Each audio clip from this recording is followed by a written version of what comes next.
morning. My name is Dorothea Jensen, and I'm making this little video today to document the fact that today I am starting to record the audiobook of my novel for young readers about the American Revolution, among other things, called A Buss from Lafayette. Now, before I go any further, I'm going to explain to you what a bus is. It is a kiss on the cheek or a kiss on the hand. It is not a mode of transportation. So, a bus from Lafayette obviously means a kiss from Lafayette.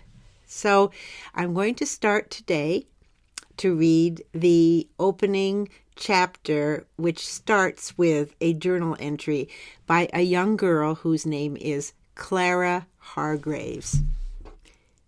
A Buss from Lafayette. Tuesday, June 21st, 1825. I, Clara Summer Hargraves, of Gould Hill, in the township of Hopkinton, in the state of New Hampshire, in the United States of America, in the Western Hemisphere, in the world, and in the universe, do hereby take up my quill. Well, pencil, as I am writing this by the pond so I can cool my feet in the water on this very hot day.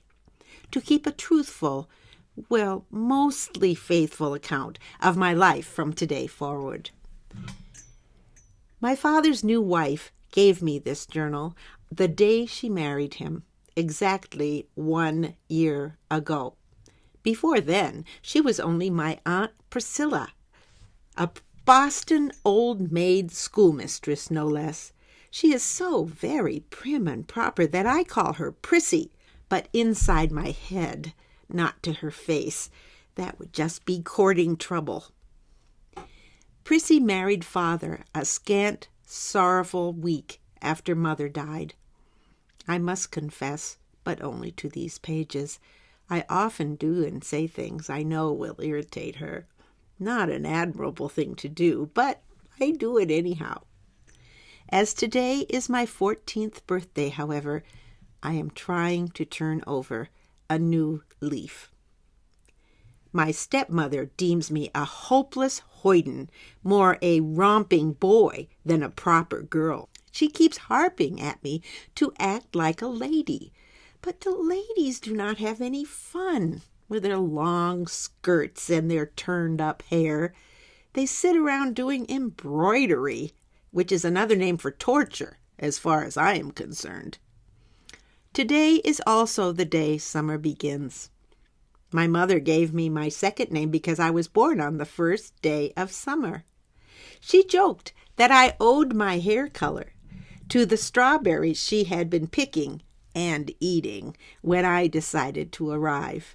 I suspect that she nearly named me Clara Strawberry Hargraves, and I am most thankful that she did not. Father says my hair came from my grandmother, my mother's mother, who died before I was born, and not from the berry patch. Nevertheless, my dear mamma called my hair strawberry blonde. I do miss hearing her say that. Indeed, I do miss her sorely in every way, from her lively imagination and her quicksilver wit to her loving caresses. Now all I have is a stepmother who calls me a hoyden, and certain persons, Dickon Weeks and my dread cousin Hetty especially, who call me Carroty Pate and Pumpkinhead and other horrid names. It all seems dreadfully unfair. No one else in my family is cursed with this color. My father and brother have handsome chestnut brown hair, and mother had hair like spun gold, out of the Rumpelstiltskin story. I loved helping her brush it every night when she grew too weak to do it herself. Prissy has blonde hair too, I believe, although she keeps it well hidden under a mob cap. Needless to say, she never asks me to brush it for her, nor would I want to do so.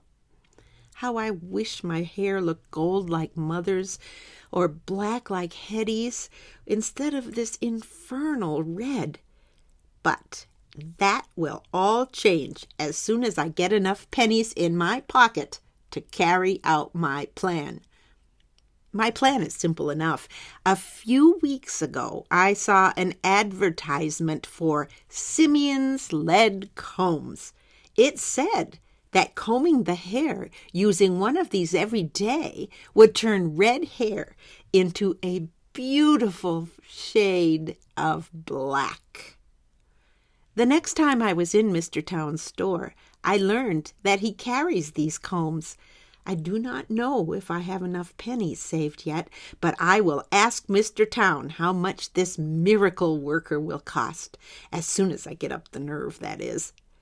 What heaven it will be to have hair just like Hetty's. Although my stick-straight hair will never curl like hers, at least it will be a beautiful shade of black. She will never be able to call me Pumpkinhead again. Prissy is calling me to supper. I must run.